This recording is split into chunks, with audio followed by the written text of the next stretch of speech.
Hi everyone, welcome back to Hacker. I'm Rizwan Ramzan Ahmed. This is our YouTube marketing series continuation. That's the channel optimization continuation. That's the video. If you haven't seen this video, you have a playlist. Just go and check out that videos. Okay? So, in this video, we will YouTube channel sections update sections optimize video spotlight section set customization video. So, in this video, sections set first of all, sections? Right? So, you can screen light YouTube channel. This YouTube channel, you scroll first videos section and shorts section. We have two segments. In this channel, you can see 1, 2, 3, 4, 5, 6, 7, 8 segments.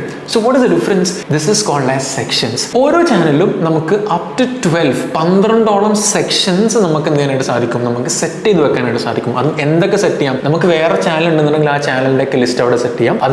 playlist list അങ്ങനെ set ചെയ്യാം. അതല്ല നിങ്ങൾക്ക് വേറെ എന്തെങ്കിലും തരത്തിലൊരു section അവിടെ ഉണ്ടാക്കിയിട്ട് നിങ്ങൾ പോയിട്ട് ലൈവ്സ് ആയിക്കോട്ടെ, ഇനി അതല്ല നിങ്ങൾക്ക് എക്സ്ക്ലൂസീവ് ആയിട്ടുള്ള കണ്ടന്റ് വല്ലതും ഉണ്ടെന്നുണ്ടെങ്കിൽ അതും നിങ്ങൾക്ക് എന്ത് ചെയ്യാം, ഓരോ സെക്ഷൻ ആയിട്ട് അവിടെ സെറ്റ് ചെയ്ത് വെക്കാനായിട്ട് സാധിക്കും. അതായത് നിങ്ങളുടെ പേജിലേക്ക് ഒരു യൂസർ അവിടെ അല്ലെങ്കിൽ ഒരു ഓഡിയൻസ് അവിടെ വരികയാണെന്നുണ്ടെങ്കിൽ അവർക്ക് സ്പെസിഫിക് ആയിട്ട് പല കാര്യങ്ങൾ നിങ്ങൾക്ക് കാണിച്ചു കൊടുക്കാനായിട്ട് എന്ത് ചെയ്യും സാധിക്കും. സോ ഇതാണ് സെക്ഷൻസ് എന്ന് പറയുന്നത്.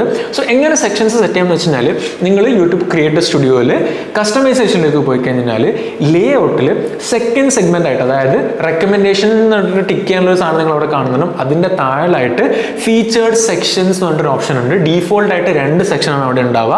വീഡിയോസ് പറഞ്ഞിട്ടുള്ള സെക്ഷൻ ഉണ്ടാവും, അതിന്റെ താഴെയായിട്ട് ഷോർട്ട് വീഡിയോസ് പറഞ്ഞിട്ടുള്ള സെക്ഷൻ ഉണ്ടാവും. ഇനി ഇതെങ്ങനെയാലും അവിടെ ഉണ്ടാവും. ഇത് നിങ്ങൾക്ക് എന്ത് ചെയ്യാം, വേണമെങ്കിൽ ഷോർട്സ് മേലെയും വീഡിയോസ് താഴെയായിട്ട് ഇടാം, അതല്ലാന്നുണ്ടെങ്കിൽ വീഡിയോസ് മേലെയും ഷോർട്സ് താഴെയായിട്ട് ഇടാം, which is the default thing. ഇനി നിങ്ങൾ ലെറ്റ്സ് ഒരു സെക്ഷൻ ആഡ് ചെയ്യണമെന്നാണെന്നുണ്ടെങ്കിൽ റൈറ്റ് സൈഡിലായിട്ട് അവിടെ തന്നെ ഫീച്ചേർഡ് സെക്ഷന്റെ റൈറ്റ് സൈഡിലായിട്ട് ആഡ് സെക്ഷൻ എന്ന് പറഞ്ഞിട്ടൊരു ഓപ്ഷൻ ഉണ്ടാവും. അത് നിങ്ങൾ ക്ലിക്ക് ചെയ്താൽ popular videos, live now, past live streams, upcoming live streams, single playlist, creator playlist, multiple playlists, subscriptions, featured channels എന്നൊക്കെ പറഞ്ഞിട്ട് ഓപ്ഷൻ കാണാം. ഇതിൽ ഏതാണോ നിങ്ങൾക്ക് ആഡ് ചെയ്യേണ്ടത് നിങ്ങൾക്ക് ഇവിടെ ആഡ് ചെയ്യാം. ഞാൻ ഇപ്പോൾ ഉദാഹരണത്തിന് ഇവിടെ സിംഗിൾ പ്ലേലിസ്റ്റ് എന്ന് പറഞ്ഞിട്ട് ഓപ്ഷൻ ക്ലിക്ക് ചെയ്യുകയാണെന്നുണ്ടെങ്കിൽ എനിക്ക് അവിടെ ഞാൻ ഓൾറെഡി സെറ്റ് ചെയ്ത് വെച്ചിട്ടുള്ള പ്ലേലിസ്റ്റ് ഏതൊക്കെയാണോ അതിന് ഏതെങ്കിലും ഒന്ന് ചൂസ് ചെയ്യാനായിട്ട് സാധിക്കും. ഓക്കെ, സോ ദാറ്റ് ആൾക്കാർക്ക് ഇപ്പോൾ ലെറ്റ്സ് ഞാൻ പോഡ്കാസ്റ്റ് അപ്ലോഡ് ചെയ്യുന്ന ഒരാളാണ്, അതേപോലെ തന്നെ വേറെ എന്തെങ്കിലും ഇപ്പോൾ യൂട്യൂബ് മാർക്കറ്റിംഗിന്റെ തന്നെ സീരീസ് നിങ്ങൾ കാണുന്നില്ലേ, സോ ഈ ഒരു പ്ലേലിസ്റ്റ് ആയിട്ട് അപ്ലോഡ് ചെയ്തിട്ടുണ്ട്. സോ നിങ്ങൾക്ക് അവിടെ ഒരു സെക്ഷനിൽ യൂട്യൂബ് മാർക്കറ്റിംഗിന്റെ പ്ലേലിസ്റ്റ് മാത്രമായിട്ട് എന്ത് ചെയ്യാം കൊടുക്കാനായിട്ട് സാധിക്കും. സോ ആൾക്കാർക്ക് അത് വേണമെന്നുണ്ടെങ്കിൽ അത് മാത്രമായിട്ട് അവിടെ പോയിട്ട് എന്ത് ചെയ്യാം കാണാനായിട്ട് സാധിക്കും. സോ നിങ്ങൾക്ക് ഇതേപോലെ 12 സെക്ഷൻസ് എന്തിനായിട്ട് സാധിക്കും അവിടെ സെറ്റ് ചെയ്യാനായിട്ട് സാധിക്കും. സോ ദാറ്റ് നിങ്ങളുടെ പേജിലേക്ക് വരുന്ന സമയത്തെല്ലാം ഓർഗനൈസ്ഡ് ആയിട്ട് ആൾക്കാർക്ക് അവിടെ ഒരുപാട് വീഡിയോസ് ഒക്കെ ഉണ്ട്, എനിക്ക് കുറേ വാല്യൂസ് ഒക്കെ കിട്ടും എന്നുള്ള ഒരു ഫീൽ ക്രിയേറ്റ് ചെയ്യാനായിട്ട് എന്ത് ചെയ്യും സാധിക്കും. സോ ഇത് നിങ്ങൾക്ക് മനസ്സിലായെന്ന് തോന്നുന്നതാണ്. സോ യൂട്യൂബ് ഒപ്റ്റിമൈസേഷൻ്റെ ഫസ്റ്റ് പാർട്ട്, അതായത് ലേ ഔട്ട് എന്നുള്ള സാധനം നിങ്ങൾ കംപ്ലീറ്റ് ചെയ്തിരിക്കുകയാണ്. അടുത്ത ബ്രാൻഡിംഗ് എന്നുള്ള സെഗ്മെന്റ് നമ്മൾ അടുത്ത വീഡിയോയിൽ കാണാം. അതുവരെ take care, stay tuned, and please make sure you subscribe to not miss out the video, and please check out the next video as well. Zero purchase.